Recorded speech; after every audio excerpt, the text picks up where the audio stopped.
People ask me that question almost every day, what's your favorite guitar? And I really don't have one. All the brands that we have here are my favorite brands, that's why they're here. I like all the people that make them. I have relationships with all the brands that we carry, and that's one of the important things is the relationship. This particular one has hide glue construction. Hide glue they used in the 30s. It dries very hard, and when it cools it's like glass. So it gives a very great rich tone, good acoustic resonance to the guitar.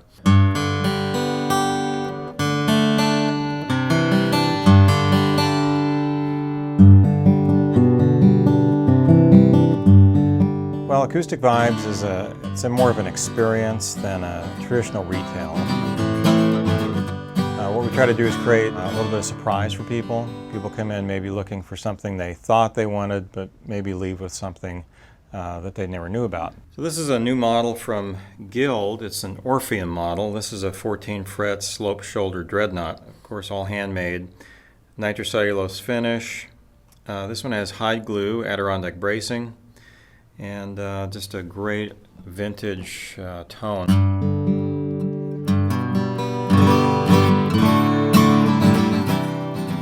We're a boutique guitar shop, but we've got a great selection.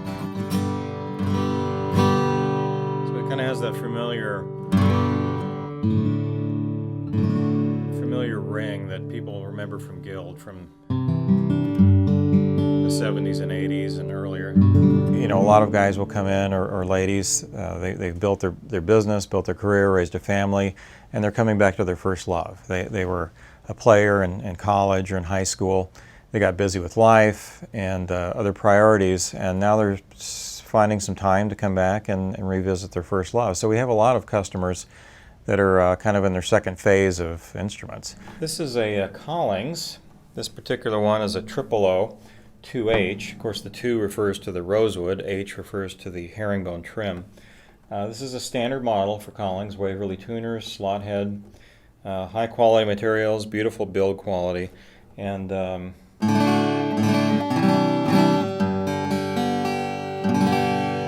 just a brighter ringing tone, a lot more volume. That's kind of what Collings is known for, the cutting tone, very good note separation, excellent for bare fingers.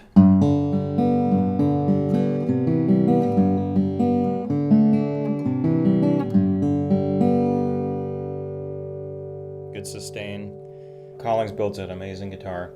I've always had an interest in having a great inventory because these guitars, they take a while to have made once you order them. And so we try to order ahead, try to look at customer trends, what I like, what I hear people like, and we try to order things that sell, and they do. Everything sells. So we've done a pretty good job with that. It's a normal scale from a standard 14-fret guitar. This is a 12-fret to the body, but the bridge actually moves toward the bottom bout, giving it a better bass response, kind of like the center of a drum versus the edge.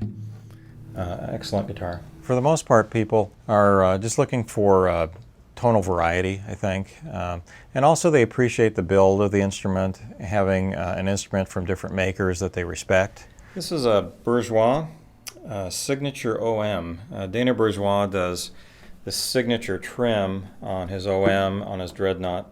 Koa binding, Adirondack top. People have a lot of instruments just because they fall in love with the instrument. You know, it's an object worth having. It's something that delights you, and so they acquire them, and we help them.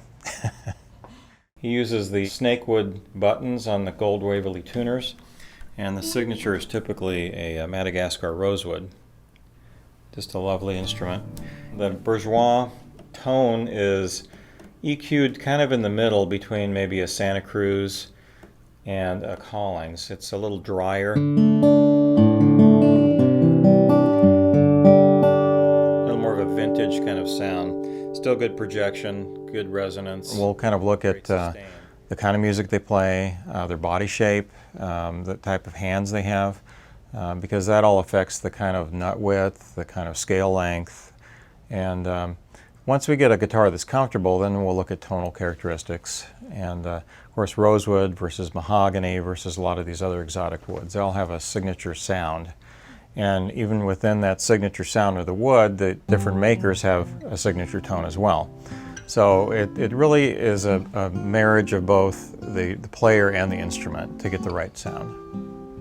But as far as a personal guitar I own, I've got my old Guild D25 from high school. It's an old red beat-up guitar. And I've got my own banjo, and that's my main two instruments that I have personally. Other than that, I get to play all these great instruments every day.